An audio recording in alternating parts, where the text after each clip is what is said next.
Hello friends, चला तर मग आपण आता रताळ्याविषयी माहिती जाणून घेऊया.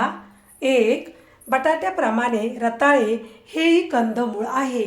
रताळ्याला रेताळ किंवा रेताळ बेसर जमीन जास्त मानवते, कारण अशा जमिनीत त्याचा कंद वाढवण्यासाठी अनुकूलता प्राप्त होते. 2, अल्प किंवा मध्यम प्रमाणात आम्लता असणाऱ्या जमिनीत रताळ्याचे पीक चांगले येते. या पिकाच्या वाढीसाठी दीर्घकाळपर्यंत उष्णतेची आवश्यकता असते. 3, ज्या ठिकाणी वर्षातून 4 महिने उन्हाळा असेल, विपुल प्रमाणात सूर्याचा प्रकाश असेल आणि मध्यम पाऊस असेल, अशा प्रदेशात रताळ्याचे पीक उत्तम येते.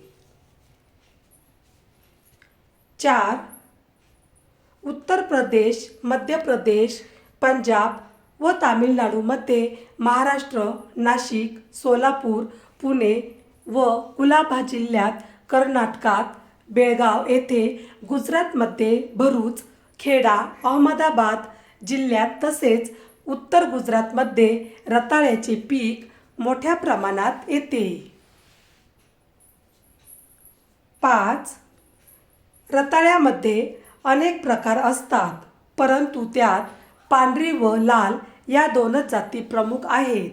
पांढऱ्यापेक्षा लाल रताळी अधिक गोड असतात.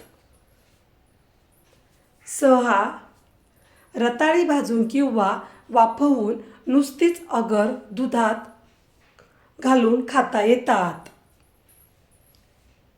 7, रताळी सुकवून त्यापासून बनवलेल्या पिठाचा व्रतामध्ये, उपवासामध्ये, फलाहाराचे पदार्थ बनविण्यासाठी उपयोग केला जातो.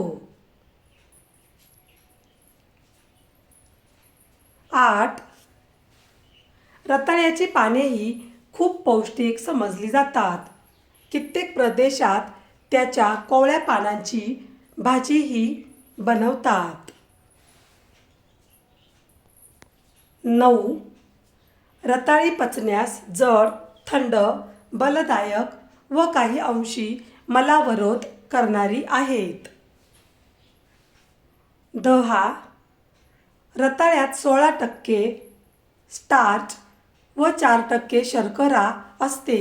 रताळ्यात कॅल्शियम, फॉस्फरस, सोडियम, पोटॅशियम, लोह, जीवनसत्व ए आणि थोड्या प्रमाणात जीवनसत्व सी असते.